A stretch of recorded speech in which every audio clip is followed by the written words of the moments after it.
Parang may naamoy ako hindi maganda. Sir, ano masasabi mo sa baha natin ngayon? Dahil sa flood control na nangyayari sa atin sa Pilipinas, nadamay kami, mga hype kayo. Mga kupal.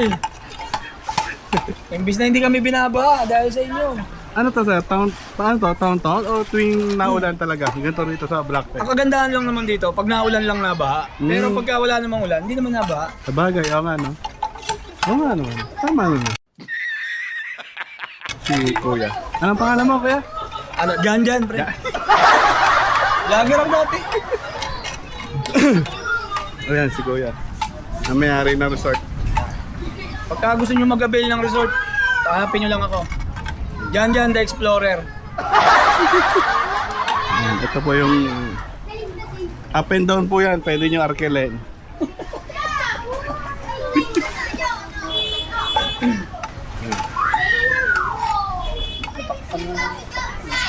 Buti safety yung motor ko.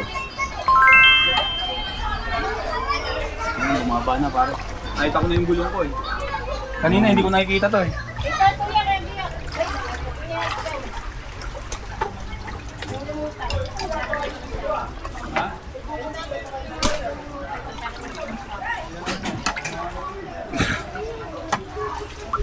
Mga ilang oras kaya bago mawala yan?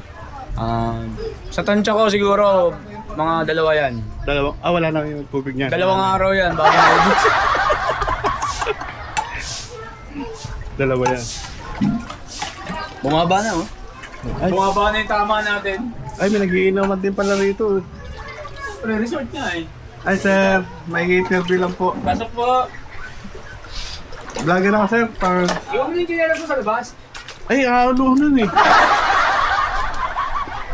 Ay, pasensya na. Ano, inabot na kami bahagya, sir eh. Ganito talaga dito sa naulan. Sa bagay, tuwing muulan lang naman yan eh, no? Pag walang ulan, wala lang yung baha eh. Hindi, sobrang lakas po kasi talaga kami. Maabot lang. Inabot na talaga, no? Kailangan talaga mga isang oras na ulan. Baha din talaga. Sir, baka nagiinom ka, shot ka muna. Ay, sige, Ano eh. set ako. Ganito pala Shot rito. ko muna, pre. Kasi, Canada, sa amin sa Canada, walang ganyan sa Canada. Sa amin kasi may ano eh, may mga kanal na malalaki. Buti sa inyo eh, no? Sana all eh. Yun yung pagkakaiba ng dito sa ano sa amin eh.